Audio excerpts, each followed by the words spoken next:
د امریکا متحده ایالاتو د ګونتنامو زندان د کیوبا هیواد د ګونتنامو په نوم په یو لرې خلیج کې په یوه نظامي هډه کې په 2000 لومړي میلادي کال کې جوړ کړ. مشرانو خواهش کوم چې زما زوی راخوشي کړي. باید څه محکمه شوې وه نو وکیلانو سره چې خبره کوو هغوی هم لا اوسه پورې څه داسې موږ ته اپډیټ نه دی راکړی چې دا آیا د دوی دا محکمه ولې نه کېږي یا څه وجه ده.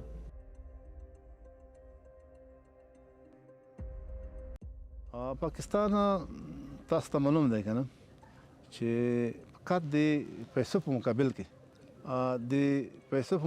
کې زه په امریکایانو باندې خرڅ کړم، دغه پیسې واخیستې زه امریکایانو ته تسلیم کړم.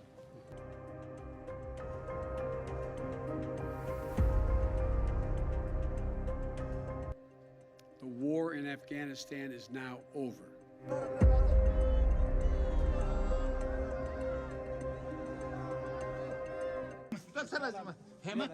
مدیر صاحب محمد عظیم دی سید الله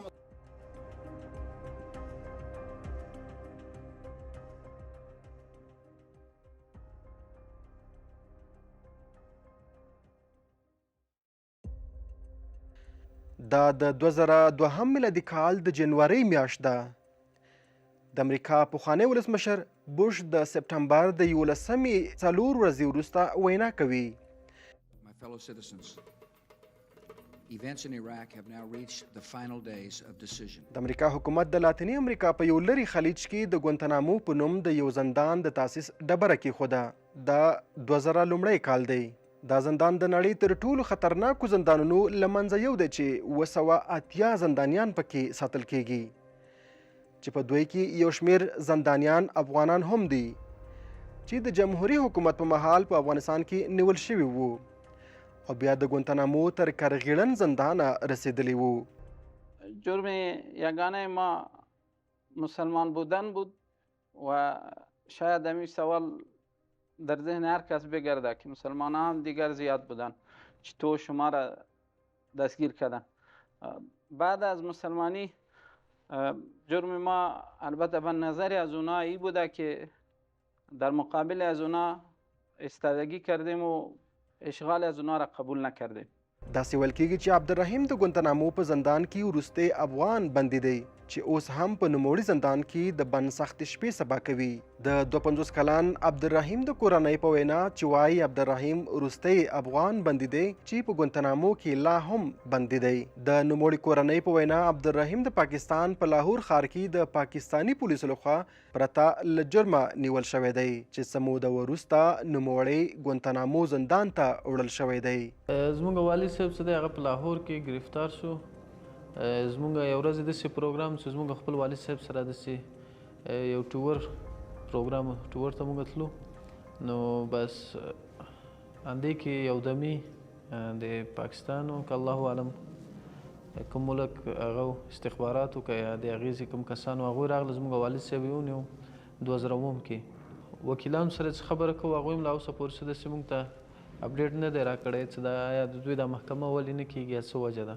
نو وکیل څه دی هغه هم دا موږ ته هغه کوي چې انشاءالله تعالی کارونه به وشي. د عبدالرحیم زوی اسماعیل وایي دی او کورنۍ لویه هیله لري چې پلار یې د ګونتنامو له زندانه راخلاص شي. امارت اسلامي څه دی هغه ماشاءالله ډېر تعاون کوي، ډېر تلاش ورپسې کوي. ولې دا اخرنی افغاني دی نو باید چې زموږ د والد صاحب هم پوښتنه وشي چې هغه ولې بندي شوی دی، په کوم ګناه باندې ولې د په چا څه داسې وخت تېرېږي هغې ته معلومات کېږي چې یو پلار څه نه وي نو همداسې څه دی الله دې ورباندې ورحمېږي.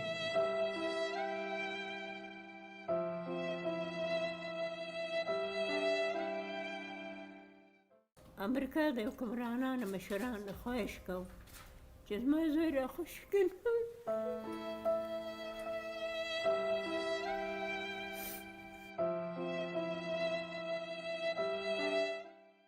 حاجي عبدالکریم څه موده وړاندې د ګونتنامو زندان څخه راخلاص شو.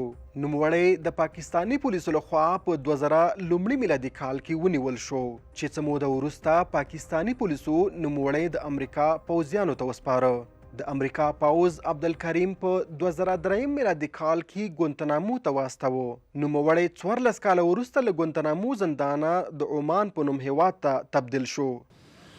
پاکستان تاسو ته معلوم دی که نه چې فقط د پیسو په مقابل کې زه په امریکایانو باندې خرڅ کړم، دغه پیسې واخیستې، زه امریکایانو ته تسلیم کړم. خو جرم همدا و چې ته تورلیس یې او دهشتګر یې، ته امریکایانو دپاره خطر یې، ته د موږ متحدینو دپاره خطر یې. بس دا جرمونه او تهمتونه وو که نه. ته جهاد کړی دی، ته دا کړي دي، ته زموږ دپاره تو کوماخ کړی دی، تو مثلا انفجار کړی دی، ته مطلب بس دا تهمتونه وو چې دی په موږ متړل که نه. تا د امریکایانو خلاف باندې دی په مار کې تا لاس کوو، نو دا د جرمونه تهمتونه همدغه وو. ما مخکې خبره ته وکړه چې دی حتی په هغې ګانتنامو کې یعنې مار ته حقوق ورکول چې انسان ته خطرناک شی سړی چې مړ کوي که نه، خو دی موږ ته حقوق نه ورکول. ګانتنامو کې یعنې مار ته حقوق ورکول چې انسان ته خطرناک شی سړی چې مړ کوي که نه، خو دی موږ ته حقوق نه ورکول. یعنې شپه ورځ تکلیفونه وهل ټکول چې د ډېرو د خلکو په زندان کې مړه شول که نه، خپل ژوند یې لاسه ورکړو، خپل صحتونه یې لاسه ورکړل، خپل دماغ یې چې د ډېرو د خلکو په زندان کې مړه شول که نه، خپل ژوند یې لاسه ورکړو، خپل صحتونه یې لاسه ورکړل، خپل دماغ یې. دلته ډېر آبادان شته که نه، دماغ یې لاسه ورکړي دي، لونیان دي که نه، اوس په افغانستان کې موجود دي، په نورو ملکونو کې موجود دي. نو د بشر حقوقونه ډېر لري دي. حاجي عبدالکریم افغانستان ته له راتګه وروسته په خپله لومړنۍ مرکه کې وویل هیڅ ګمان مې نه کېده چې بیا به افغانستان ته راشم، خو د افغانستان اسلامي امارت له راتګه وروسته خوشحاله یم چې د امریکا په مرسته خپل هیواد ته راستون شوم. دغه یرغلي الحمدلله ټول افغانستان کې اسلامي نظام دی، اسلامي امارت دی، مسلمانان دي، جماعتونه دي، وګوره د جماعت وګوره، نو ډېر فرق دی. مولوي محمد ظاهر صابر په 2002 میلادي کال کې د امریکایي نظامی ځواکونو لخوا په لوګر ولایت کې ونیول شو. نوموړی سمدستي باګرام زندان ته ولېږدول شو چې د 4 میاشتو وروسته د اکتوبر په میاشت کې ګونتنامو زندان ته انتقال شو. هلته شکنجې ډېرې مختلفې او ډېرې زیاتې او ډېر کلونه په موږ باندې تېر شو. طبعا شکنجې موجودې وې، زیاتې وې. د بخښنې نړیوال سازمان په څو ځلې د امریکا حکومت څخه غوښتي چې نوموړی زندان دې له منځه یوسي. نوموړي سازمان تازه د امریکا له ولسمشر جو بایډن څخه بیا هم هیله څرګنده کړې چې نوموړی زندان په له وړلو کې دې له بیړې کار واخلي، ځکه چې دا زندان ټول انساني حقوق تر پښو لاندې کوي او د امریکا د بشر د حقونو ټولې هڅې نړۍ ته بې اعتباره ښایي. د بشریت په تاریخ کې شاید نه اورېدل شوي او نه لیدل شوي. نو له هغه نه وروسته د دوی مثلا هغه ورځني د ژوند بعضې ضروریاتو ته لکه غسل شو، غسل په هفته کې تقریبا 1 ځل و، هغه هم په زور په داسې ډول چې انسانان به د څاروو په شکل باندې یو د بل سره شا په شا تړل کېدل او بیا به هلته به ول کېدل او هلته به ورنه جامې ټولې ایستل کېدې او بیا به داسې یو لګن کې اوبو ورته کېښودل کېدې او بیا به د صرف د 2 دقیقو لپاره به یو ډول شامپو او صابون ورته ورکاوه چې هغه بالکل نه پوهېږم چې موټر پې وینځل کېږي که نور د ماشین آلاتو وینځلو سامانونه دي. دغسې یو شی چې هغه د انسانانو د لپاره نه و، دا به درته درکړه چې دې باندې سر او ځان ووینځه. نو چې کله به د هغه صابون او شامپو په ځان باندې و، دوی به درنه اوبو چپه کړې، د خوب نه لرې ساتلو چې هغه د محققینو له خوا نه کېدل چې په ورځو باندې بعضې کسان، بعضې مسلمانان بې خوبه کول چې په ورځو خوب ته نه پرېښودو. او یو دا عام بندیان هم چې کوم ځای کې اوسېدل، داسې یو ځای ورته جوړ کړی لکه بلا تشبیه لکه حیواناتو له څاروو لپاره چې جوړېږي، داسې یو قفسونه غوندې جوړ کړي و، دې کې انسانان اچولي وو او هره لحظه به چې څه زړه غوښتل هغسې به یې کول. مثلا چې کله به هغه ځای ته ننوتل د بندیانو، نو ټولو ته به یې ویل چې تاسو وړاندې لاړ شئ، په زنګنونو باندې کینئ، لاسونه په سر کېږدئ. بیا به چې ننوتل چې کوم یو به یې زړه اوسي هغه ووهي وټکوي ویباسي، هغه به یې داسې کول او نور به همغه حالت کې پاتې وو تر څو چې دوی وتل. مولوي محمد ظاهر صابر د لوګر ولایت د حصارک ولسوالۍ دی چې تازه د ګونتنامو له زندان څخه راخوشي شوی دی. د نوموړي کورنۍ او کلیوال خوښ دي چې دی له ګونتنامو له بنده راخلاص شوی دی. د نوموړي کورنۍ او کلیوال هڅه کوي چې ښه راغلاست یې ووایي.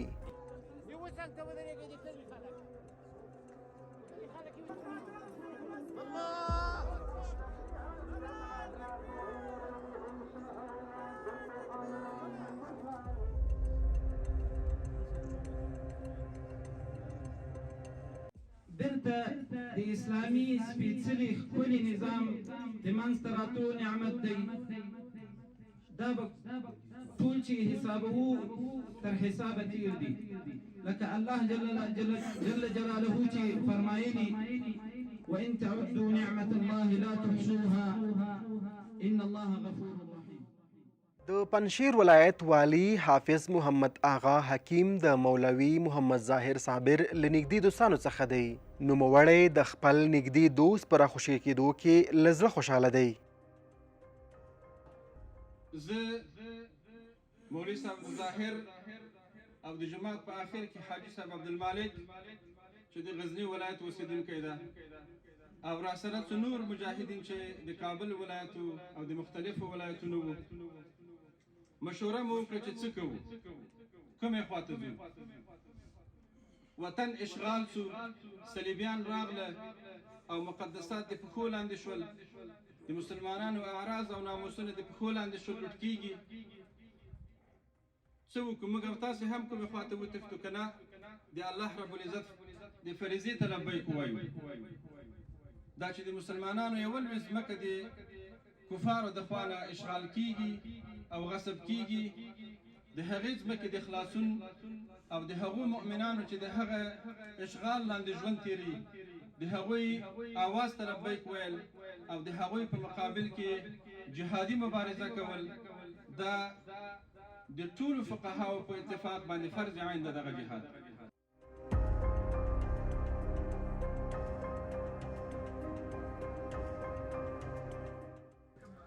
یو وخت دا نو بیخي اول کلونه دي ملګرو یو ځای ماین کې ښوده، نو بیا یې راته وویل چې موږ چې کله ماین ته ځانونه برابر کړو وایي څوک خلک را باندې راشي، شپه ده وایي بیا منډې ترې وهو. نو که دلته چیرې که داسې یو میل دوه توپک پیدا کړو، که چیرې که مسلح سړی ولاړ وي نو بیا دا خلک سړی یو خوا بل خوا منې کولی شي، دغسې نور مشکلات ورنه جوړېږي. یعنې دغسې حالت و چې موږ سره اسلحه توپک د دې نه و چې موږ ماین یې ښودلو دپاره څوک درولي وای.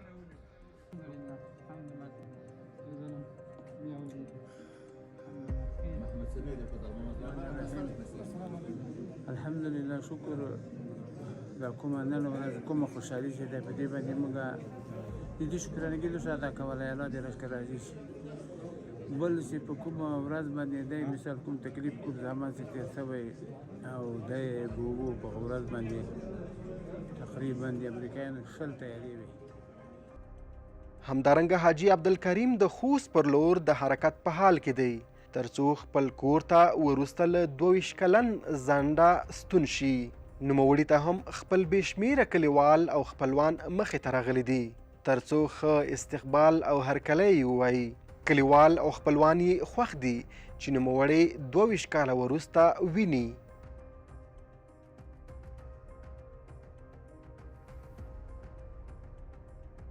د تاریخ په اوږدو کې بیلابیلو اسلامي ډلو په غربي اشغالګرو په افغانستان کې د توپونو سور اور بل کړی و. غربیان یې نه دي پرېښي ترڅو افغانستان په بشپړ ډول تر خپلې ولکې لاندې راولي.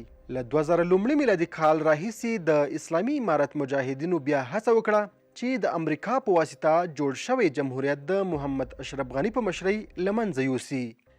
کله چې د امریکا د پوځ وروستی سرتیری د کابل هوایي ډګره ووت، د امریکا ولسمشر په تلویزیون راڅرګند شو او ویې ویل په افغانستان کې نور جګړه پای ته ورسېده.